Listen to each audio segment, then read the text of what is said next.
আসসালামু আলাইকুম রহমতুল্লাহি ওবরাকাতুহু। সম্মানিত বন্ধুগণ, আজকে কয়েকটা মেডিসিন নিয়ে আপনাদের সম্মুখে কথা বলবো। তো আমরা জানি মুরগি পালন করতে গেলে মুরগির একটা কমন রোগ আছে, সেটা হলো মুরগির ঠান্ডা লেগে যায়। মুরগির ঠান্ডা লাগে বিশেষ কয়টা কারণে। এক হলো অতিরিক্ত ঠান্ডা আবহাওয়া, আরেক হলো অতিরিক্ত গরম, আরেকটা হলো যে ধুলাবালির কারণে।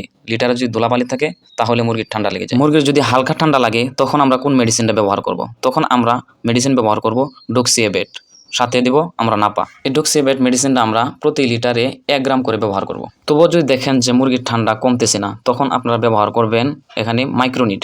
মাইক্রোনিট খুব একটা গুরুত্বপূর্ণ মেডিসিন মুরগির জন্য। মাইক্রোনিট মেডিসিনটাও প্রতি লিটার পানির সাথে 1 গ্রাম করে ব্যবহার করবেন। এভাবে 5-7 দিন খাওয়াবেন, ইনশাল্লাহ মুরগি সুস্থ হয়ে যাবে। আর যদি মুরগির মুখ দিয়ে পানি বের হয়, চোখ দিয়ে পানি বের হয়, জিম ধরে বসে থাকে, তাহলে সর্বোচ্চ ঠান্ডার ওষুধ হলো টিলমাইকোসিন।